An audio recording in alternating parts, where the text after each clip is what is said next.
Улаанбаатар хотод мэдээллийн төв байгуулах асуудал хөндөгдөж эхэллээ. Мэдээллийн төв гадаад улсад Монголыг сурталчилж, залуусыг мэдээлэлээр хангах боломжийг олгох юм байна.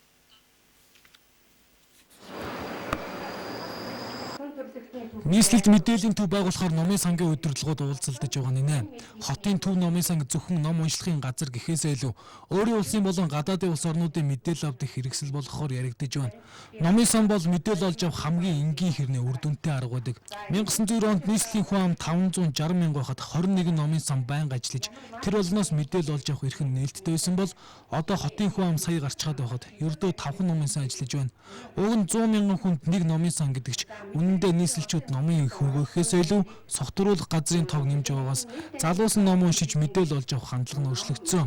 Хэдий цахим ертөнц нээлттэй болсон ч хүссэн хүн бүр интернетээс мэдээлэл аваад байхгүй. Тиймээс мэдлэг зөвлөсөн эдийн засгийг хөгжүүлэхийг бол эхнээсээ хүний толгойтой ажиллах хэрэгтэй болоод байна. Мэдээллийн төв болох бүрэн боломж бол биднэрт байна. Бид нэр одоо өмнө нэг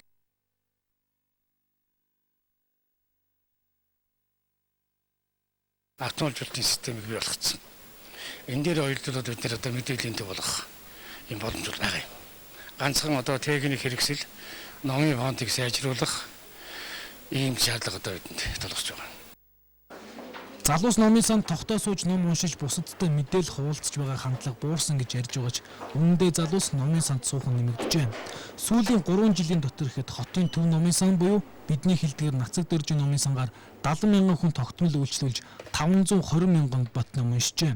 Энэ бол эрэлт байгааг харуулж байгаа тоо баримт. Тэгвэл техник технологийн хувьд дэмжиж өгвөл Улаанбаатар хот анхудаа мэдээллийн нэгдсэн том төвтэй болох боломж ус байгаа юм байна.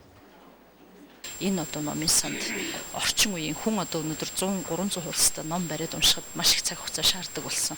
Электронжуулах, дижитал хэлбэрээр одоо ном дэлхийн хүн төрөлхтний одоо шимтэж хэрэгжилж байгаа тэр мэдээллүүдийг Улаанбаатар хотод бий болгох зорилгоор энэ одоо мэргэжлийнхээ байгууллагыг бас санхүү хөрөнгийн хувьд бас дэмжих ямар боломж байна уу? Олон улсын байгууллагуудын дэмжлэг туслалцааг авах ямар боломж байна уу? Энэ электронжуулах асуудлыг архив бий болох асуудал дээр нийслэлийн зүгээс бас тодорхой дэмжлэг үзүүлэе гэж бодож байгаа. Аялал жуулчлалыг хөгжүүлж чадсанараа Сингапур хөгжсөн гэдэг чинь үүндээ дэлхийд байхгүй номын сангийн сүлжээгээр залуусыг хамруулж чадсанараа арлын улсын залуус дэлхийд мэдлэгээр тэргүүлэх болсон. Бидэнд ч бас боломж байгаа болохоор залуусын мэдлэг мэдээлэлээр хангах төв байгуулахыг хүлээх л үлдэж байна.